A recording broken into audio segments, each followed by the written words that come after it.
नमस्कार दोस्तों, और एक डेली मार्केट एनालिसिस में आप सबका स्वागत है।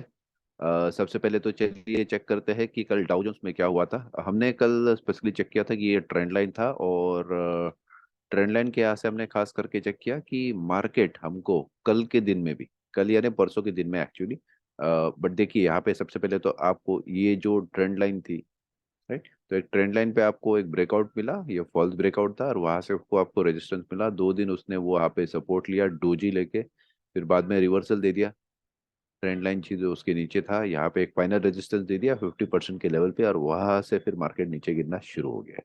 ठीक है, तो ये टिपिकल पैटर्न फॉर्म होते हैं, आपको सिग्नल्स मिल जाते हैं अच्छी तरह से। अगर आप ये सिग्नल्स को अच्छी तरह से पकड़ पाओ तो आपको शायद ट्रेड करना थोड़ा आसान हो जाता है।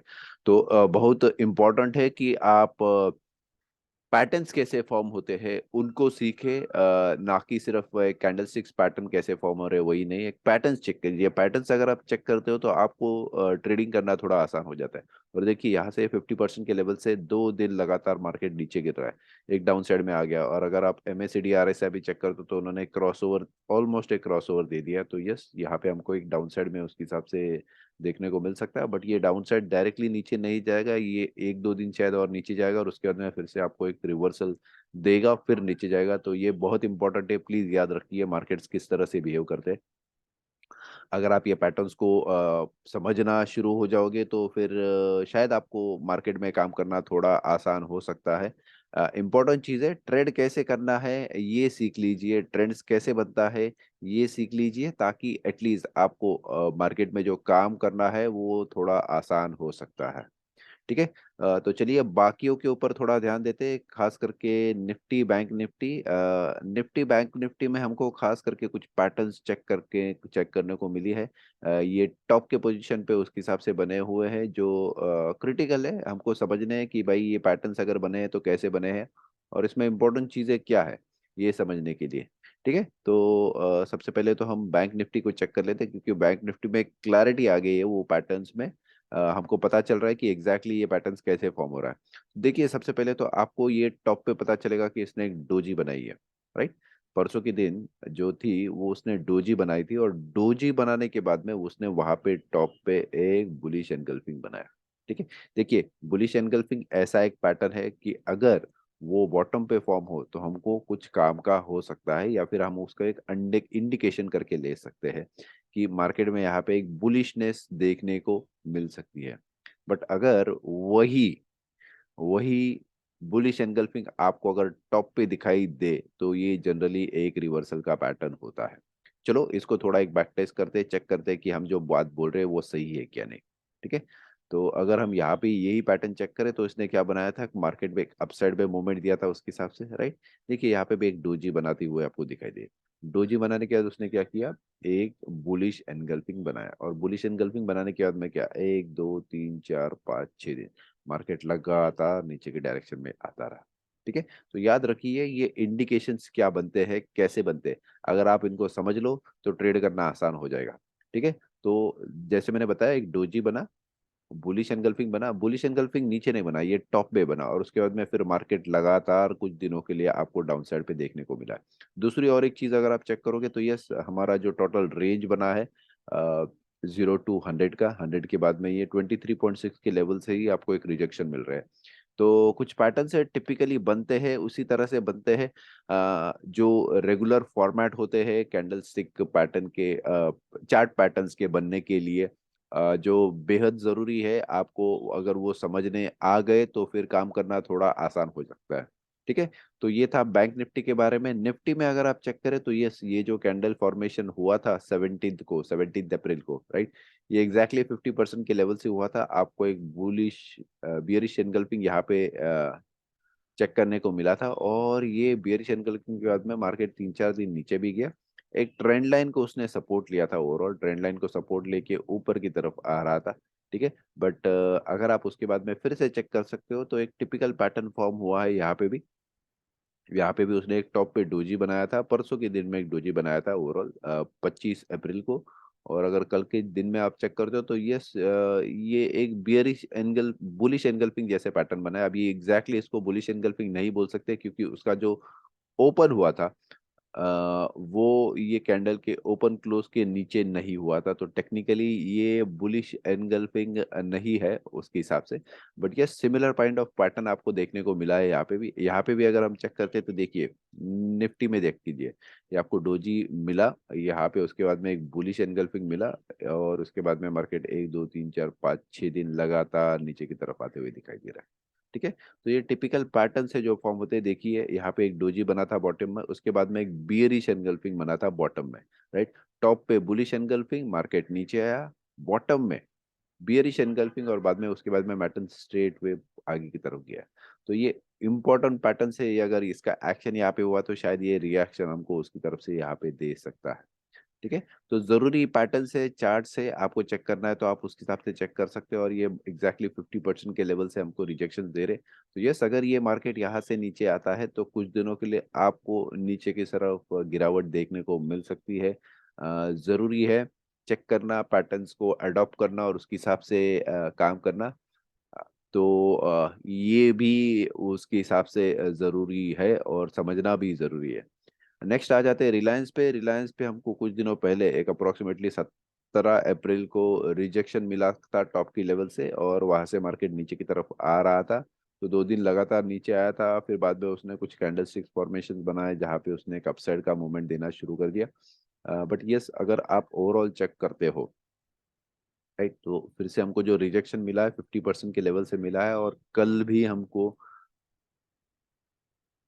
रिलायंस में खास करके एक बियरिश एनगल्फिंग चेक करने को मिला है टॉप की लेवल पे 50% की लेवल पे। तो क्रिटिकल हो सकता है, और एक संकेत और एक मार्केट में इंडिकेशन दिख रहा है कि मार्केट नीचे आने का चांसेस ज्यादा है। देखिए दो चीजें हैं, 50% की लेवल और बियरिश एनगल्फिंग। वो लेवल पे अगर बियरिश एनगल्फिंग आ जाता है तो यस, मार्केट में हमको डाउन साइड का मूवमेंट, एक रिलायबिलिटी है जो बढ़ जाती है उसके हिसाब से। और अगर हमने बैंक निफ्टी में भी चेक किया और निफ्टी में भी चेक किया तो एक similar kind of trend pattern down side का हमको चेक करने को मिलता है। इससे एक थोड़ा हौसला आ जाता है कि यस, डाउन साइड अगर रहेगा तो एक तेजी से रहेगा और अच्छी तरह से आ सकता है। एच डी एफ सी अगर आप चेक करो तो यस, एक बियरिश एनगल्फिंग टॉप पे दिया था 50% से, फिर से वहां से रिजेक्शन आया है और मार्केट फिलहाल थोड़ा थोड़ा नीचे की तरफ जा रहा है। तो यस, ये भी अभी तक एक 50% के लेवल के ऊपर नहीं आया है, तो एक कहीं तभी डाउनसाइड स्ट्रांग देखने को मिलती है। बट एचडीएफसी अगर आप चेक करो तो एचडीएफसी में आपको एक खास चीज यहाँ पे देखने को मिलेगी, इसने ऑलमोस्ट एक डबल बॉटम टाइप बताया है। तो अगर ये सपोर्ट ले लेता है 2 3 दिन के लिए तो यस, ये सस्टेन कर सकता है, वरना ये भी उसके हिसाब से नीचे की तरफ आने को चेक कर सकता है। ठीक है, तो क्रिटिकल है, कुछ चीजें हमको चेक करनी चाहिए, परखनी चाहिए, उसके हिसाब से ये काम करना चाहिए। टीसीएस अगर चेक करें तो यस, टीसीएस में उसने एक गैप फिलिंग करवा लिया है फिलहाल, और गैप फिलिंग करवा के ऑलमोस्ट 78.6 की लेवल पे जो उसका टोटल रेंज है उस पे आ गया है। तो चेक करते हैं क्या होता है क्या नहीं। अभी तक फिलहाल हम एक्सपेक्ट करें कि थोड़ा और ये ऊपर जा सकता है 3225 की लेवल तक, और वहां से शायद हमको एक डाउन साइड देखने को मिल सकता है। तो यस, थोड़ा वेट एंड वॉच है टीसीएस में। 2 3 दिन का कैंडलस्टिक पैटर्न चेक करना पड़ेगा, इसमें ऐसे जरूरी नहीं कि आप इमीडिएटली उसके हिसाब से डाउन साइड के लिए ट्रेड करो। कॉन्फर्मेशन लो, कॉन्फर्मेशन लेना बहुत जरूरी है। जब तक आपको कॉन्फर्मेशन नहीं मिल जाता है डाउन साइड फिर थोड़ा मुश्किल हो जाता है। इन्फोसिस, इन्फोसिस में जैसे हमने बताया एक येलो लाइन हमने ड्रॉ करके रखा था, और कंटिन्यूअसली अगर आप 4 दिन से चेक करते हो तो यस, यही लेवल्स पे आपको एक रिजेक्शन मिल रहा है, डोजी मिल रहा है अभी तक। तो ये कहीं भी आपको एक क्लियर कट इंडिकेशन अभी तक फिलहाल नहीं दे रहा है। दो चीजें हैं, स्ट्रेंथ वाइज अगर आप चेक करो तो यस, डोजी फॉर्मेशन हो रहा है बॉटम पे, तो ये उसका स्ट्रेंथ बनाए हुए अभी तक उसने छोड़ा नहीं है। बट दूसरी चीज अगर हम चेक करें तो येलो लाइन के नीचे, येलो लाइन है 1231.6 का, बेहद जरूरी है मार्केट उसके ऊपर रहे। सिर्फ रहे नहीं, सस्टेन भी करना जरूरी है। जब तक ये सस्टेन नहीं कर लेता है तब तक मार्केट में वो स्ट्रेंथ नहीं मिलेगा, स्पेशली इन्फोसिस में, कि वो ऊपर के साइड में जाए। ठीक है, तो मैं फिर से एक बार बता देता हूँ, ये येलो लाइन हमने ड्रॉ किया है 1231.6 का। 4 दिन से 5 दिन से लगातार मार्केट वही लेवल्स के नीचे है, अभी तक उसने वो पार नहीं की है, तो ये क्रिटिकल लेवल है। इसलिए वो वैसे पैटर्न्स बना रहा है। बट यस, उसके नीचे है, उसके अगर ऊपर रहता था तो शायद एक हमको स्ट्रेंथ देखने को मिल सकता था। बट वैसे नहीं दिखाई दे रहा है, तो इसलिए हम नहीं बोलेंगे कि ये इसमें फिलहाल स्ट्रेंथ है। बट 50-50 है फिलहाल। क्योंकि उसने डोजी बनाया, तो डोजी बना के वो उसकी लेवल्स नहीं छोड़ रहा है। दूसरा वीकनेस इसलिए है कि वो लेवल्स के ऊपर नहीं है। तो दोनों चीजें हमको दिखाई दे रही है, अभी तक कुछ क्लैरिटी नहीं है। अडानी अगर हम चेक करें तो यस, एक 50% की लेवल पे हमको दोनों तरफ से रिजेक्शन मिला था। एक अच्छा खासा टेल हमको टॉप पे देखने को मिला है कि यस, उसको ऊपर से सेलर्स बैठे हुए हैं कि भाई आप ऊपर आओ, हम आपको ऊपर से सेल करेंगे। ऐसा करके हमको एक टिपिकल इंडिकेशंस मिल रहा है। देखिए परसों का जो विक था 25 अप्रैल का, टॉप से पूरा सेलिंग हुआ है, तो उसको 50% के नीचे ही रिजेक्शन मिला है। दूसरा 0.5 के लेवल पे कल एक डोजी फॉर्मेशन जैसे दिख रहा है। अगेन जो ओवरऑल पैरामीटर्स हम चेक करें उसके हिसाब से नीचे के साइड में मार्केट हमको जाते हुए दिखाई दे रहा है। तो रिलायंस नेगेटिव दिख रहा है, एचडीएफसी नेगेटिव है, टीसीएस इन्फोसिस में अभी तक कुछ इंडिकेशंस नहीं है, क्लैरिटी नहीं है। अडानी में भी फिर से हमको मूवमेंट देखने को मिला है उसी तरह से। तो यस, ओवरऑल अगर हम चेक करें तो मार्केट हमको डाउन साइड पे देखने को मिल रहा है। तो क्रिटिकल चीज़ है, कुछ कुछ हमको चेक करना पड़ेगा उसके हिसाब से। आइए, हमने जो स्टॉक्स निकाले थे चेक करने के लिए, उसमें चेक करते हैं कि कुछ खास मोमेंट्स हमको दिखाई दे रहे हैं क्या। ठीक है, उसमें एक डेविज लैब था। डेविज लैब अच्छी तरह से नीचे गिर गया है 50% की लेवल से नीचे, और उसने एक ट्रेंड लाइन बना ली है। तो ट्रेंड लाइन पे फिलहाल वो सपोर्ट ले रहा है। तो एक दो तीन, 3 दिन का कैंडलस्टिक पैटर्न है, और एक दिन शायद ये नीचे जाके फिर ऊपर के साइड में आ सकता है। तब तक बनाइए, बने रखिए अगर आपने डेविस में बाई किया है तो। बट यस, यहाँ से ये ऊपर के साइड में जाने के लिए ऑलमोस्ट रेडी जैसे लग रहा है। अगर ये सस्टेन कर लेता है 2-3 दिन के लिए तो यस, हमको अपसाइड में मूवमेंट देखने को मिल सकता है। सिल्वर हमने बोला था कि ये डाउनसाइड के मूवमेंट पे है। डाउनसाइड की मूवमेंट के लिए दो चीजें हैं। फर्स्टली टॉप पे उसने एक तो सबसे पहले डबल टॉप बनाया था। डबल टॉप बनाने के बाद में एक बियरिश एनगल्फिंग बनाया, तो हमारे पास दो सिग्नल्स मिल गए, और वहां से फिर से एक 50% से रिजेक्शन लेके मार्केट वहां से नीचे जा रहा है। तो पहले का उसने जो लो बनाया था वहां से उसके हिसाब से और धीरे धीरे करके नीचे जा रहा है। ठीक है, तो पहले उसने एक रिजेक्शन दिया था बॉटम से, एक वीक फॉर्म किया था डाउन साइड से। बट यस, कल का अगर आप चेक करते हो तो कल फिर से उसने वो लेवल के नीचे में क्लोजिंग दिया है। तो इंडिकेशन अच्छे हैं। अगर आपको ट्रेड करना है तो देखिए, पैटर्न समझ लीजिए। फिर से मैं वही बोल रहा हूँ कि पैटर्न समझ लीजिए। उसने एक रेंज बनाया, अप साइड में 50% पे रिजेक्शन दिया, और उसके बाद में धीरे धीरे कॉन्टिन्यूसली वो नीचे की तरफ आ रहा है।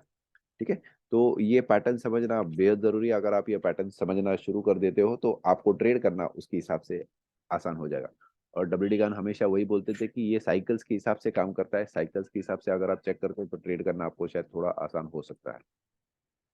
ठीक है, और एक इम्पॉर्टेंट चीज, एक डिस्क्लेमर है, मैं आपको बता दूं कि मैं सेबी रजिस्टर्ड एनालिस्ट नहीं हूँ। तो प्लीज, ये सिर्फ एजुकेशनल पर्पस के लिए, आपको गाइड करने के लिए है। ये कोई ट्रेडिंग टिप नहीं है बाय करने के लिए, सेलिंग करने के लिए। तो ये हमारा डिस्क्लेमर है सबसे पहले कि हम आपके प्रॉफिट और लॉस के लिए रिस्पॉन्सिबल नहीं है। हम कोई उसकी लीगल लाइबिलिटी एज सच नहीं लेते, फाइनेंशियल लाइबिलिटी नहीं लेते हैं। हमारी आपसे एक गुजारिश है कि प्लीज़ आपके जो फाइनेंशियल एडवाइजर है, फाइनेंशियल कंसल्टेंट है, उनसे प्लीज़ कंसल्ट कर लीजिए और उसके हिसाब से ट्रेड करिए। ट्रेडिंग में पैसा बहुत ज़रूरी है। 90% लोग हमेशा लॉस करते हैं। तो प्लीज़ सावधानी से ट्रेड कीजिए हमेशा। और एक चीज हमको आप बताने चाहेंगे, हमने एक ऐप स्टॉक के साथ में टाई अप किया है फिलहाल में ही। तो यस, हमने 2-3 स्टॉक्स चेक किए थे। स्टॉक चेक किए यानी ब्रोकर चेक किए, उसमें से हमको एक ऐप स्टॉक ठीक लगा। ओवरऑल जो पैरामीटर्स हमने सेट किए थे उसके हिसाब से।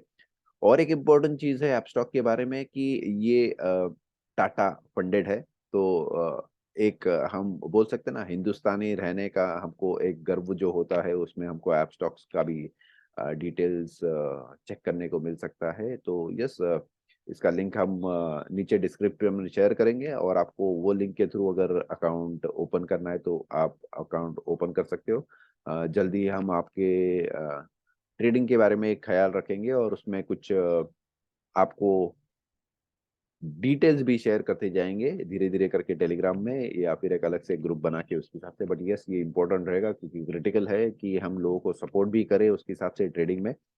तो यस, ये ओवरऑल चीजें थी, और प्लीज सेफली थोड़ा ट्रेड करते रहिए।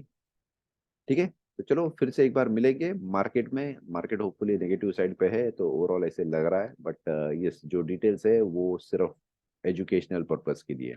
Okay, thank you so much, फिर से एक बार मिलेंगे। और हमारी एक रिक्वेस्ट है कि प्लीज़ हमारे टेलीग्राम चैनल को आप लाइक कीजिए, सब्सक्राइब कीजिए और कमेंट्स कीजिए, ये बेहद ज़रूरी है। एल्गोरिथम, यूट्यूब की जो एल्गोरिथम्स है उसमें एक धीरे धीरे अपग्रेड करके ऊपर जाने के लिए। Okay, thank you so much, bye, take care.